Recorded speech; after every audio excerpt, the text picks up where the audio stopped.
Hi hello నమస్తే welcome to my channel. నువ్వుంటే నా జతగా సీరియల్లో ఈరోజు మాత్రం ట్విస్టుల మీద ట్విస్టులతో మైండ్ అయితే బ్లాక్ అయిపోతుందనే చెప్పాలి. సో మిథున దేవ ఎప్పుడు కలుస్తారు అన్న ప్రతిసారి కూడా ఏదో ఒకటి జరిగి ఇద్దరి మధ్య దూరాన్ని ఎవరో ఒకరు పెంచుతూనే ఉన్నారు, లేదంటే డైరెక్టర్ గారే పెంచేస్తున్నారని చెప్పొచ్చు.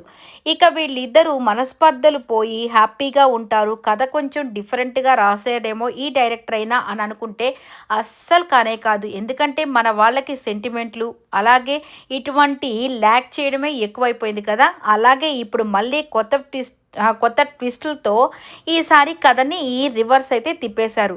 ఇక మళ్ళీ వచ్చేసి ఆదిత్య చేసిన పనికి అంటే తను అయితే ఈ అమ్మాయిని అంటే వాళ్ళ ఇంటి ముందు ఒక అమ్మాయిని పెట్టడము, మళ్ళీ ఆ నిందని దేవా మీద వేయడము, ఇక పోలీస్ని రంగంలోకి దింపడము, ఈరోజైతే మొత్తం ఇదే కథ.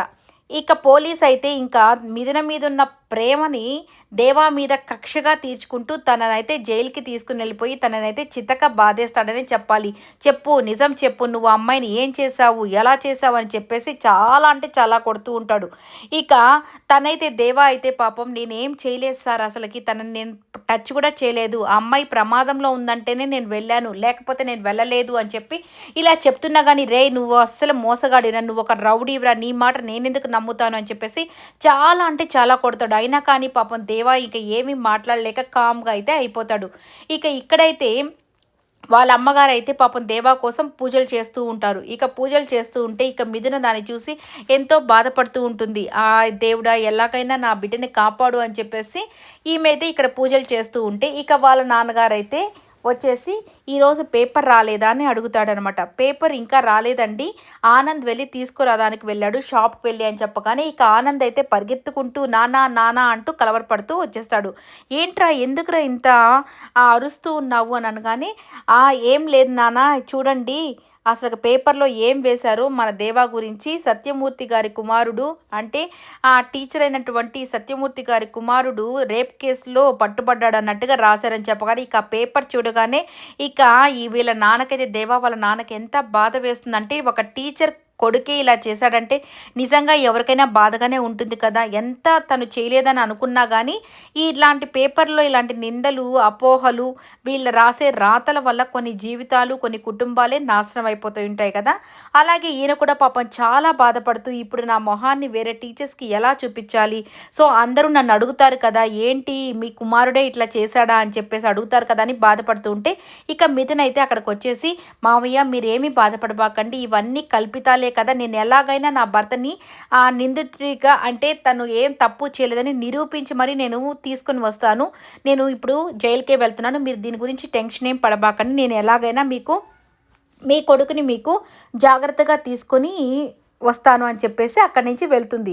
అప్పుడే వాళ్ళ పెద్ద తోడికోడలు వచ్చేసి ఆ అమ్మాయి చాలా అంటే చాలా మంచిది కదా, అలాంటి వాళ్ళు ఇంట్లో తోడుగా ఉంటే చాలా బాగుంటుంది, ఆగు మీది నా అని చెప్పేసి క్యారేజ్ని కట్టుకొని వచ్చి ఆ క్యారేజ్ అంతా పెట్టి దేవా నిన్నటి నుంచి ఏమీ తినలేదు, నువ్వు కాస్త అన్నం కూడా పెట్టు అని చెప్పేసి క్యారేజ్ ఇచ్చి పంపిస్తుంది. థ్యాంక్స్ అక్క అని చెప్పేసి ఇక్కడి నుంచి బయలుదేరుతుంది. ఇక ఈ పోలీస్ అయితే నిజంగా ఎఫ్ఐఆర్లో లేని పోనివన్నీ తన మీద రాసేసి వీడిని ఎలాగైనా కానీ జైల్లో పెట్టేసి వీడిని ఇంకా శాశ్వతంగా లోపలే పెట్టేసేయాలి, నా డార్లింగ్ని నేనే ఉంచుకోవాలి, సో నా డార్లింగ్ ఇంకా నాతోనే ఉంటుంది అన్నట్టుగా మిథున గురించి మాట్లాడుతూ ఉంటాడు. అలాగే దేవా గురించి కూడా వీడిని ఎలాగైనా అసలుకి చిత్రహింసలు పెట్టి ఎలాగైనా వీడిని ఇక్కడే లాకప్లోనే ఉంచేసేయాలని చెప్పేసి అనుకుంటూ ఉంటాడు. ఇక సూర్యకాంతం ఉంది కదా, ఇక త్రిపురకు ఫోన్ చేసి ఎలాగైనా ఈ విషయాన్ని చేరవేద్దాము, మనకు కూడా కొంచెం డబ్బులు వస్తాయి కదా అని చెప్పేసి త్రిపురకి ఫోన్ చేస్తుంది సూర్యకాంతం. మీకు ఒక మంచి న్యూస్ చెప్తాను, ఇప్పుడు ఎన్నో రోజులుగా మీరైతే మిథున తీసుకోపోవాలి అనుకుంటున్నారు కదా మీ ఇంటికి, మీకైతే అవకాశం దొరకట్లేదు, ఇప్పుడు ఒక మంచి అవకాశం దొరికింది, మీరు నాకు కొంత డబ్బులు వేస్తే నేను మీకు చెప్తాను అని చెప్పేసి ఆఫర్ అయితే ఇచ్చేసింది. ఇక దాంతో త్రిపుర ఇంకేం చేస్తుంది, ఊరికే మాటలే కదా, నీకెంత కావాలో అంత ఇస్తాను, నువ్వు ఊహించినంత ఇస్తాను, ఫస్ట్ ఇన్ఫర్మేషన్ చెప్పు అని చెప్పేసి త్రిపుర అయితే చెప్తుంది. ఇక సూర్యకాంతం ఇంకా అస్సలు ఆగదు కదా, అసలుకి తనైతే ఇంకా డబ్బులు వేసద్దో లేదో పక్కన పెట్టేసి ఆ మాట ఒక్కటి అంటూ అబ్బా నాకు చాలా హ్యాపీగా ఉంది, చాలా డబ్బులు వేస్తాననింది కదా అని చెప్పేసి ఇన్ఫర్మేషన్ని చెప్పేస్తుంది. నేత్ర అనే పక్కింట్లో ఒక అమ్మాయి దిగింది. ఆ అమ్మాయిని బాగా తాగేసి దేవ ఆ ఇంటికి వెళ్ళేసి ఆ అమ్మాయిని పాడు చేయాలనుకున్నాడు. సో, ఆ అమ్మాయి వచ్చి పోలీసులకి ఇన్ఫర్మేషన్ ఇచ్చింది. పోలీసులొచ్చి దేవాని పట్టుకొని ఎళ్ళిపోయారు. సో, ఇక దేవ ఇక ఇక్కడికి రాడు. ఇంక మిథునని మీరు తీసుకొని ఎళ్ళిపోండి అని చెప్పేసి చాలా ఏదేదో చెప్పేస్తుందనమాట. ఇక దాంతో త్రిపుర అయితే చాలా హ్యాపీగా ఫీల్ అయిపోయి, అబ్బా! వీడి పని అయిపోయిందిరా అని చెప్పేసి అని ఇంక ఏమి మాట ఏమి చెప్పకుండా కట్ చేసేస్తుంది. ఇక మన సూర్యకాంతం అయితే అబ్బా! దీనికి ఇన్ఫర్మేషన్ ఎళ్ళిపోయేసరికి ఫోన్ కూడా కట్ చేసేసిందని చెప్పేసి తిట్టుకుంటూ ఫోన్ కాల్ కట్ చేసేస్తారు. ఇక మావయ్య, మావయ్య అని చెప్పేసి ఆ త్రిపుర అయితే వాళ్ళ మావయ్య వాళ్ళకి ఇన్ఫర్మేషన్ చెప్పేదానికి పిలుస్తూ ఉంటుంది. ఇక ఇక్కడొచ్చేసి పోలీస్ స్టేషన్‌లో ఇక పోలీస్ అయితే ఇంకా ఎంత హ్యాపీగా ఉంటాడంటే వీడిని ఎలాగైనా లాకప్‌లోనే చంపేయాలి అన్నట్టుగా ఫీల్ అయిపోతూ ఉంటాడు. ఇక అక్కడికి మన మిథున అయితే క్యారేజ్ తీసుకొని వచ్చేస్తుంది. ఇక అక్కడ ఉన్నటువంటి కానిస్టేబుల్ అయితే సార్ మన జడ్జి గారి కూతురైతే వచ్చేస్తుంది సార్ అంటే తనని బయటే ఆపేసేయండి, తనని లోపలికి రానివ్వకండి అని చెప్పేసి అందరికి ఇన్స్ట్రక్షన్స్ అయితే ఇచ్చేస్తాడు. కానీ మిథున ఊరుకుంటుందా? అస్సలు ఊరుకోదు కదా! క్యారేజ్ తీసుకొని లోపలికైతే వచ్చేస్తుంది. ఇక మేడం మీరు తనని కలవడానికి వీల్లేదు. తను మీ భర్త అంటే లాస్ట్ టైము లాకప్‌లో ఏసినప్పుడు అది మీ కేస్ కాబట్టి మీరు వాదిచ్చి ఏదో తీసుకొనెళ్లారు. బట్ ఇది మీ కేస్ కాదు.